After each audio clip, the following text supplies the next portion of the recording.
एक लड़की अपने साइकोलॉजिस्ट के प्यार में पड़ती है। जब ये दोनों एक दूसरे के साथ रहने लग जाते हैं तब उसे साइकोलॉजिस्ट के बारे में अजीब अजीब चीजें पता चलती है।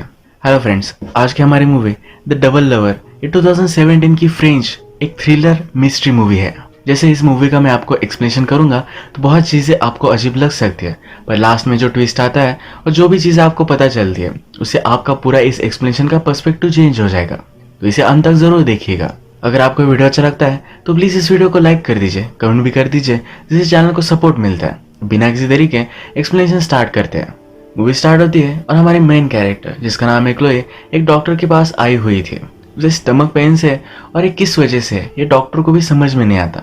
उसने स्टमक पेन्स के बारे में बहुत सारे डॉक्टर्स को बताया हुआ है। ये डॉक्टर अब उसे कहती है कि तुम्हारा साइकोलॉजिकल प्रॉब्लम होगा, तुम्हें किसी साइकेट्रिस्ट के पास जाना चाहिए। उसके बाद Chloe as per doctor suggestion Louis के पास जाने वाली है। वो लुइस के पास गई और लुइस कुछ भी बात नहीं कर रहा था, तो क्लोए खुद अपनी बात स्टार्ट करती है। अपने स्टमक पेन के बारे में वो सब कुछ उसे बताती है। वो 25 ईयर्स की है, अपनी कैट के साथ रहती है। आजकल वो जॉबलेस है, पर एज अ मॉडल उसने बहुत सारे पैसे कमाए हुए थे, तो उसे ज्यादा वरी करने की जरूरत नहीं है। उसके कुछ लव अफेयर्स थे और अब ज्यादा कुछ सीरियस उसके लाइफ में नहीं है। ये सब उसकी बात हुई और फर्स्ट सेशन उसका खत्म हुआ। नेक्स्ट सेशन में क्लोए अपने ड्रीम के बारे में बता रही थी। उसमें वो कहती है कि मेरे ड्रीम में तुम मुझे दिखे थे। उसमें वो प्रेग्नेंट थी और उसका स्टमक बहुत ही हर्ट कर रहा था। उसने इमेजिन किया था कि वो लुइस के साथ इंटीमेट हो रही है। अगले सेशन में बात करती है कि जब मैं छोटी थी तो मैं खुद कितनी ब्यूटीफुल हो ये दिखाना मुझे अच्छा लगता था। तो अपनी ब्यूटी सबको दिखाना चाहती थी, पर उसे कोई टच करे तो उसे कभी भी अच्छा नहीं लगा। वो विश करती है कि उसकी कोई सिस्टर होती जो इस वर्ल्ड से उसे प्रोटेक्ट करती। अगले सेशन में कहती है कि उसकी मदर ने कभी भी उससे प्यार नहीं किया। क्लोए एक मिस्टेक थी। क्लोए के फादर का नाम भी उसकी मदर को पता नहीं है। क्लोए हमेशा अपने ग्रैंडफादर और ग्रैंडमदर के साथ ही रही थी। इन दोनों ने मिलकर अब फिगर आउट कर लिया है। क्लोए को नहीं लगता कि उसकी मदर उसे प्यार करती है, इसी वजह से उसे स्टमक पेन्स आते हैं। अब थोड़े दिन गुजर जाते हैं और क्लोए को एक आर्ट गैलरी में जॉब मिल जाता है। इस जॉब में वो खुश है और उसके स्टमक पेन्स भी अब गायब हो चुके हैं। वो लुइस को थैंक यू कहती है। नेक्स्ट टाइम जब वे मिलते हैं तो लुइस उसे कहता है कि अब मैं तुम्हारा ट्रीटमेंट नहीं कर सकता। लुइस को क्लोए के प्रति कुछ फीलिंग्स आना स्टार्ट हो गया है। इस फीलिंग्स की वजह से उसकी ट्रीटमेंट उसे करना ये सही नहीं लगता। लुइस उसे कहता है किसी और को मैं तुम्हें रेफर करूंगा।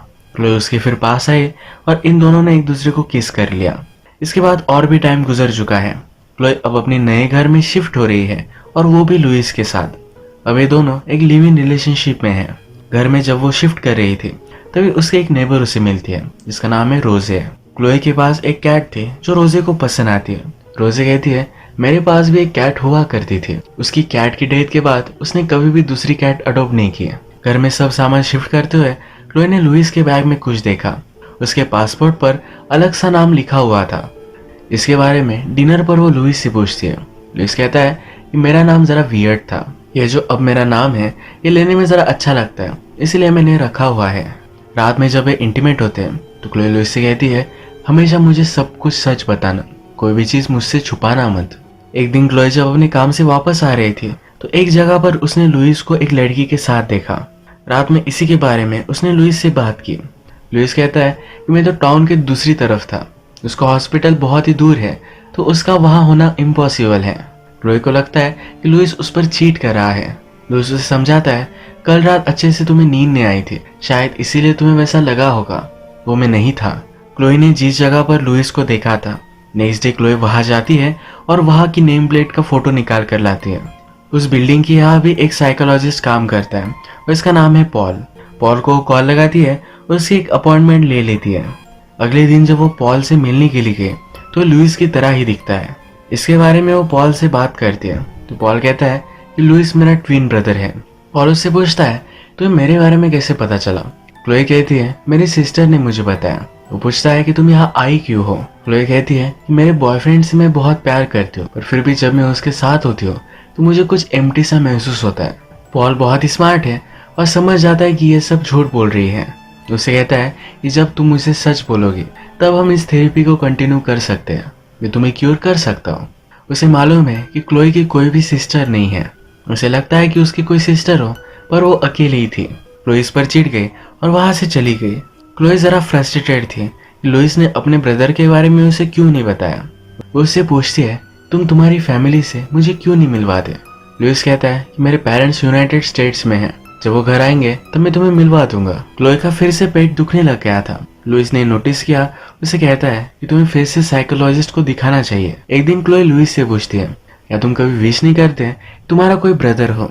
लुइस कहता है कि ऐसा कुछ भी नहीं, मेरा चाइल्डहुड बहुत ही हैप्पी था। ये जो भी सब डायलॉग्स है इस पर आप जरा ध्यान दीजिएगा। मूवी के लास्ट में ये आपको जरा इंसाइट दे सकते हैं। इसके बाद नेक्स्ट सीन में हम देखते हैं क्लोए ने लुइस को सच बताने में मजबूर किया है कि उसने अपना नाम क्यों बदला था। इस बार भी लुइस झूठ ही बोलता है।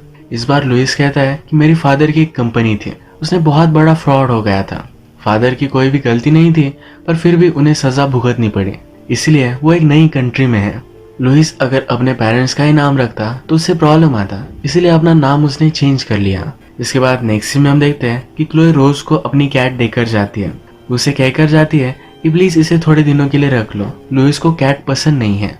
इसके नेबर का मानना है कि जिस आदमी को एनिमल्स पसंद नहीं वो हार्टलेस है। नेक्स्ट सीन में हम देखते हैं कि क्लोए फिर से पॉल के पास आई हुई है। उसे कहती है मुझे तुम्हारी हेल्प चाहिए मेरी प्रॉब्लम्स को दूर करने के लिए। पॉल उससे कहता है कि तुम अभी भी झूठ ही बोल रही हो, तुम्हारे यहाँ आने का कुछ अलग रीजन है। वो सेशन यही खत्म कर देता है। क्लोए जब वहां से जा रही थी तो उसने उसे किस कर लिया। रात में वो लुइस से झूठ कहती है। उसने एक्चुअल में लुइस को बताया है कि उसकी साइकोलॉजिस्ट एक वुमन है। लुइस उस साइकोलॉजिस्ट को पहचानता है। रात में जब लुइस और क्लोए इंटीमेट हो रहे थे तो वो पॉल को भी वहां इमेजिन करती है। वो इमेजिन करती है कि ये दोनों एक साथ उसके साथ इंटीमेट हो रहे थे और उसके भी 2 पार्ट्स बन चुके थे। इसका मीनिंग मूवी के लास्ट में आपको पता चलेगा। अब नेक्स्ट टाइम जब क्लोए पॉल से मिलने के लिए गई तो डायरेक्टली उसे वो बेड तक लेकर आया। क्लोए उसे कहती है ये सब करने के लिए मैं नहीं आई हूँ, उसे ट्रूथ फाइंड करना है, अपने प्रॉब्लम्स के बारे में जानना है। पॉल को पता है कि ये सब झूठ है, उससे अट्रैक्टेड है, तो डायरेक्टली उसके साथ वो इंटीमेट हो जाता है। इसके बाद ये रेगुलरली इंटीमेट होते रहते हैं। एक दिन जब ये इंटीमेट हुए तो क्लोए को बहुत ही अच्छा लगा था। क्लोए कहती है कि मुझे इतना प्लीज्ड कभी भी महसूस नहीं हुआ था। पॉल कहता है कि तुमने इमेजिन तो कभी ना कभी किया ही होगा, इसमें क्या फर्क है। यहाँ पर हम देख सकते हैं कि पॉल के पास एक कैट है। इनकी इस पर डिस्कशन होती है और पॉल कहता है कि एक्चुअल में एक मेल कैट है, एक अजीब सी स्पीसीज है। इस स्पीसीज में कभी भी मेल कैट नहीं होते। मेल कैट होने का चांस सिर्फ 1% होता है।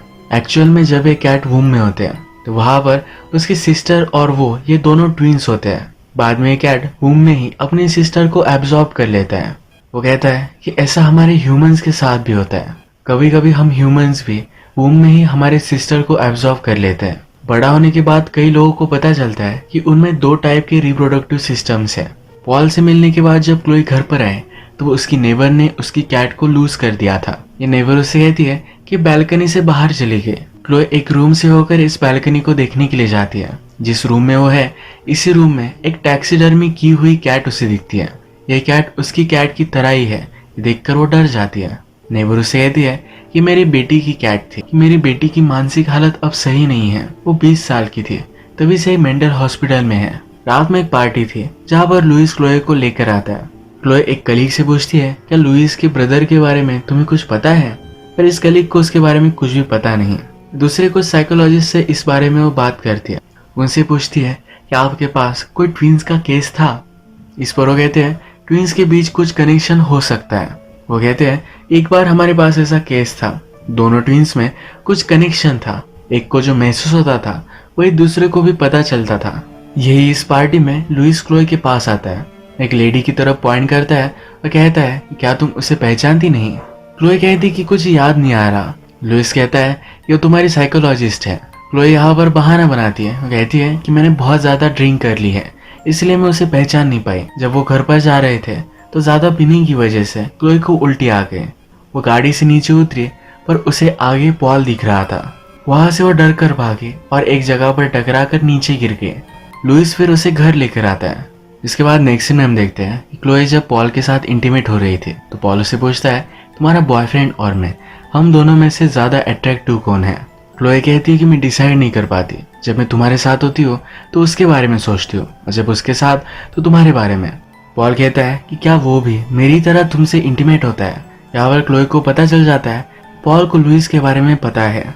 वो कहता है कि मेरी तरह मेरा ब्रदर कभी भी तुम्हें क्यूर नहीं कर पाएगा। वो अब क्लोए को सिर्फ अपने लिए चाहता है। वो कहता है कि लुइस हमेशा बहुत ही घटिया ब्रदर था।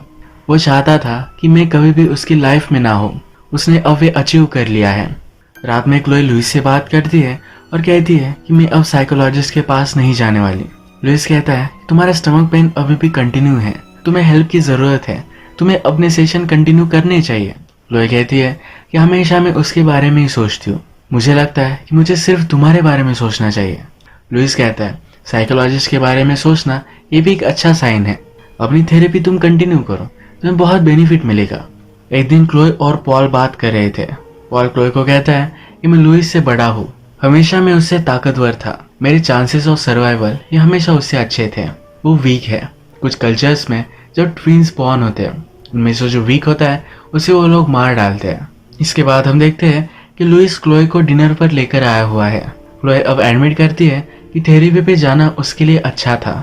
लुइस आज बहुत ही खुश है और उसे शादी के लिए प्रपोज करता है। क्लोई भी इसके लिए मान जाती है। आज रात जब ये इंटीमेट होते हैं तो क्लोई बेड में डोमिनेंट थी। उसने चेक किया तो अब वो प्रेग्नेंट है। नेक्स्ट टाइम जब वो पॉल से मिलने के लिए आई तो इसके बारे में उसने उसे बता दिया। पॉल कहता है तुम्हें वरी करने की कोई भी जरूरत नहीं है, मैं और मेरे ब्रदर में सेम जीन्स है तो कोई भी फर्क नहीं पड़ेगा। क्लोई पॉल से कहती है कि तुम दोनों में क्या हुआ था, उसे अब पूरा ट्रूथ जानना है। पॉल कहता है कि तुम लुइस से ही पूछ लो, वो मुझे हेट करता है। इस बात पे इन दोनों में बहुत बड़ा झगड़ा हो गया। क्लोई फिर डॉक्टर के पास सोनोग्राफी करने के लिए आई हुई थी। डॉक्टर उसके पेट में बेबी को ढूंढ नहीं पाते। वो पॉल को इग्नोर करने लग गई थी और उसे मिलने के लिए नहीं जाती। कॉल उसे मिलना चाहता है, उसे कॉल कर कर बताता है कि मैं तुम्हें अभी के अभी चाहता हूँ। क्लोई मानने नहीं वाली।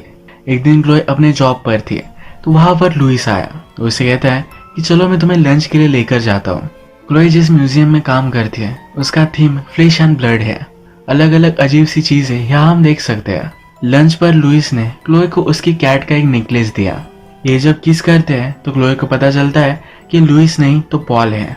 पॉल कहता है कि मुझे किसी भी हालत में तुम्हें देखना था। वो कहता है हम दोनों की रिलेशनशिप हम एक सीक्रेट रख सकते हैं। गुस्से में वो वहां से जा रही थी तो पॉल कहता है कि लुइस से तुम सैंड्रा के बारे में पूछो। रात में आकर क्लोई ने लुइस से बात की। उसे कहती है मेरे एक फ्रेंड से मिली थी जिसका नाम था सैंड्रा, पर लुइस इस पर कुछ भी रिस्पॉन्ड नहीं करता। इसके बाद वो लुइस के सब सामान में देखने लग जाती है और उसमें एक न्यूज़पेपर कटिंग में उसे सैंड्रा का नाम मिलता है। उसका एड्रेस भी उसे मिल चुका था तो सैंड्रा को देखने के लिए उसके घर पर आए। सैंड्रा की मदर ने उसे कहा कि सैंड्रा अब कहीं चल फिर नहीं सकती। क्लोई ने सैंड्रा को देखा पर वो टोटली अनरिस्पॉन्सिव है। अब हुआ क्या था इसके बारे में वो सैंड्रा की मदर से पूछती है। सैंड्रा की मदर कहती है कि लुइस और सैंड्रा रिलेशनशिप में थे। पॉल बहुत ही घटिया आदमी है और वो भी सैंड्रा को चाहता था। एक दिन उसने प्रिटेंड किया कि वो लुइस है और उसने उसका रेप किया। इस इंसिडेंट के बाद पॉल ने सैंड्रा को छोड़ दिया था। सैंड्रा डिस्टर्ब हो गई और उसने खुदकुशी करने की कोशिश की। इसी वजह से अब ये उसका हाल है। रात में क्लोई अकेली थी और उसे लग रहा था कि नीचे पॉल है। वो फिर अपने नेबर के पास आकर सो गई। इसके बाद क्लोई लुइस को कन्फ्रंट करती है कि तुमने सैंड्रा को छोड़ क्यों दिया था। लुइस कहता है कि सैंड्रा हमेशा पॉल से ही प्यार करती थी। क्या तुम्हें पता है कि वो प्रेग्नेंट भी थी, उसने सिर्फ मुझे यूज किया था। ये जो कन्फ्रंटेशन था ये क्लोई अपने सपने में देख रही थी। जगने के बाद वो डायरेक्टली पॉल के पास आई। पॉल को कन्फ्रंट करती है। पॉल कहता है सैंड्रा एक घटिया लड़की थी, उसने सैंड्रा के साथ जो भी किया ये उसे गलत नहीं लगता। वो क्लोई से कहता है कि जब मैं अब तुम्हें देख रहा हूँ तो तुम्हें भी मुझे सैंड्रा ही दिखती है।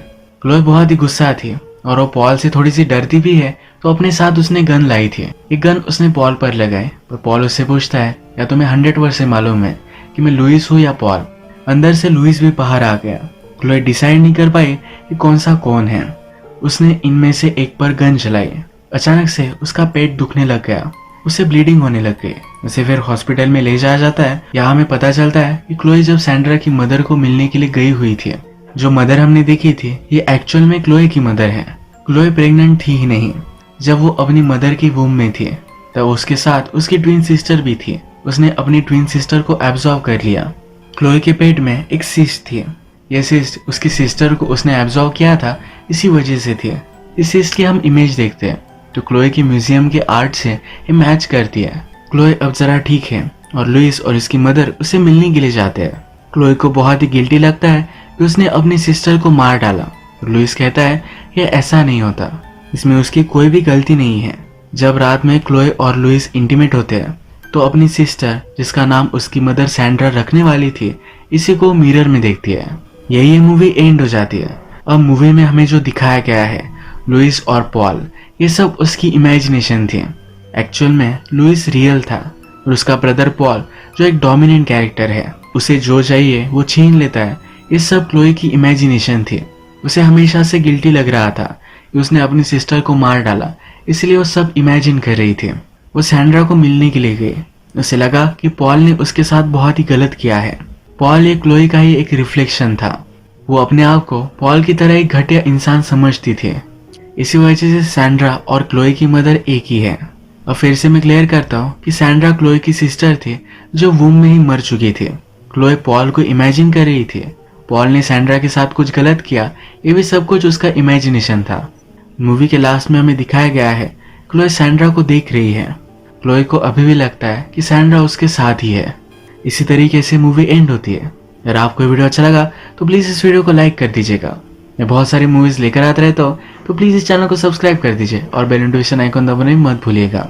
हम फिर से मिलेंगे और एक नई मूवी के साथ। तब तक के लिए थैंक यू और आप अपने आप का ख्याल रखिए।